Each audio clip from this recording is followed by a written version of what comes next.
Assalamualaikum warahmatullahi wabarakatuh.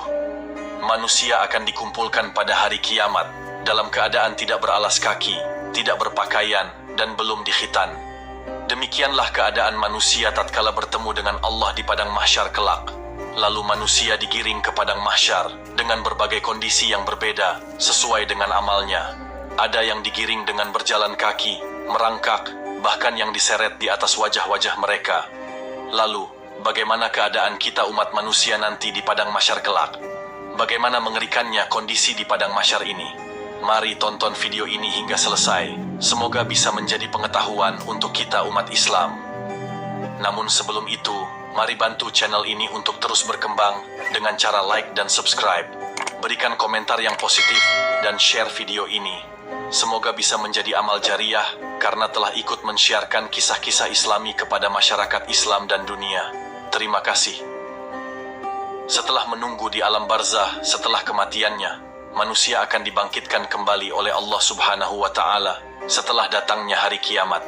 Usai dibangkitkan dari kematian, seluruh umat manusia mulai dari manusia pertama, Nabi Adam alaihissalam, sampai ke manusia terakhir yang dibinasakan di hari kiamat, akan dikumpulkan Allah Subhanahu wa Ta'ala di suatu tempat yang terbentang luas yang disebut dengan padang mahsyar.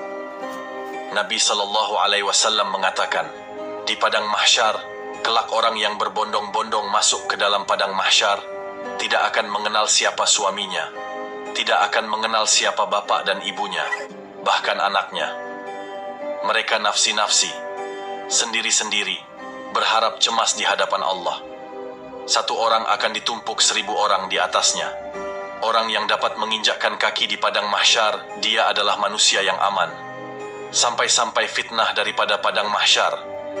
Ada seorang ibu yang sedang menggendong bayinya, menaruh bayinya di padang mahsyar, di tanah padang mahsyar, diinjak bayi tersebut agar lebih tinggi.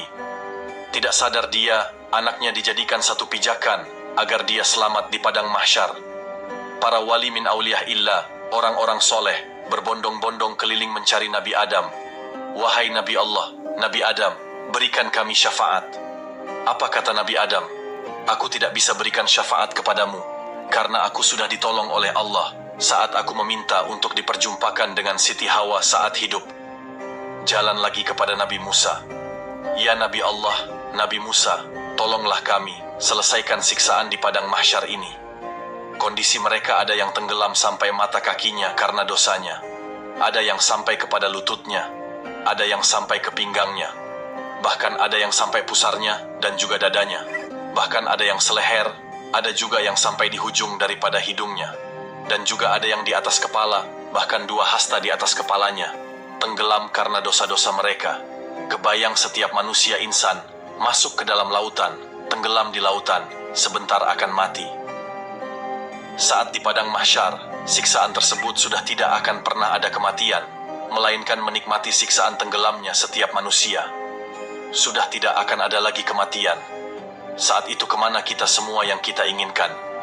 Orang yang tenggelam, mereka tersiksa.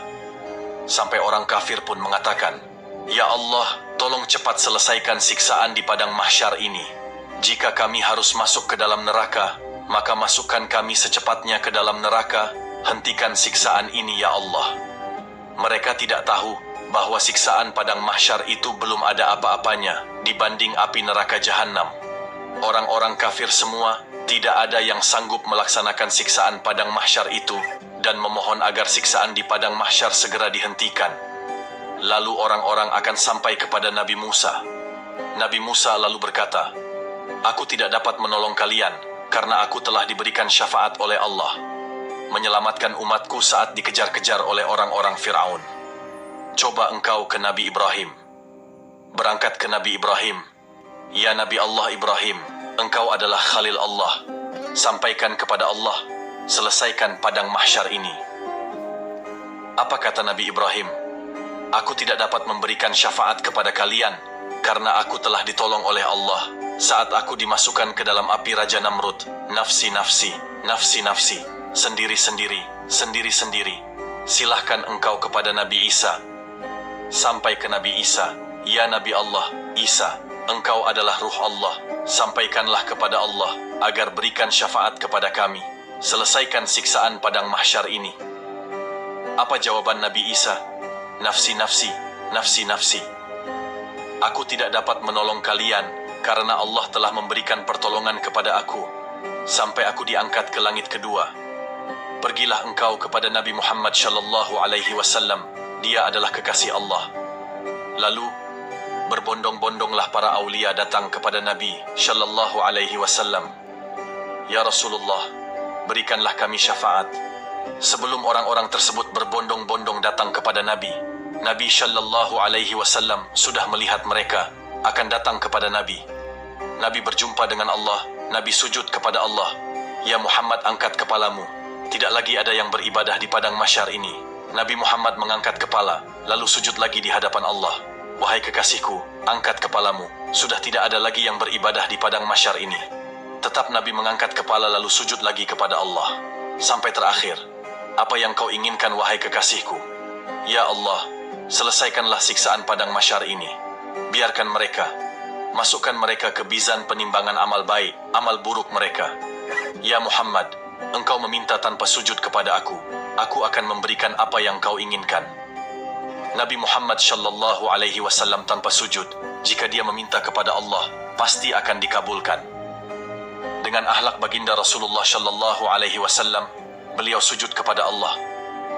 Tahu beliau adalah seorang hamba yang pantas dia untuk sujud kepada Allah. Tatkala mereka datang bertemu dengan Nabi sallallahu alaihi wasallam, "Ya Rasulullah, mintalah permohonan kepada Allah." Apa jawaban Nabi? Aku yang dapat menolong kalian, aku yang akan memberikan syafaat kepada kalian, aku yang akan membebaskan kalian dari siksaan padang mahsyar di hari ini. Saat dia meminta, selesai padang mahsyar.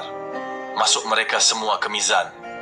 Sampai di mizan, Nabi berdiri di depan mizan, melihat rombongan daripada umatnya. Saat beliau dalam keadaan dosa yang begitu besar, Nabi sujud kembali di hadapan Allah. Ya Rabb, doa baginda Rasulullah sallallahu alaihi wasallam. Ya Allah, ringankan beban dosa umatku, beratkan pahala mereka. Ampuni dosa mereka ya Allah. Kita yang berbuat dosa di atas bumi Allah, Nabi yang terus-menerus mendoakan kita. Sampai di mizan pun, Nabi sujud kepada Allah, agar kita diselamatkan, dibebaskan dan dimasukkan ke dalam surganya Allah. Begitulah cintanya Rasulullah kepada kita umatnya. Dan begitu besarnya syafaat yang bisa kita dapatkan dari baginda Rasulullah sallallahu alaihi wasallam saat di padang mahsyar kelak. Nah, semoga kita sebagai umatnya Nabi Muhammad sallallahu alaihi wasallam bisa mendapatkan syafaatnya kelak di padang mahsyar. Semoga kita dimasukkan ke surganya Allah dan terbebas dari fitnah padang mahsyar yang begitu tersiksa. Amin ya rabbal alamin. Wassalamualaikum warahmatullahi wabarakatuh.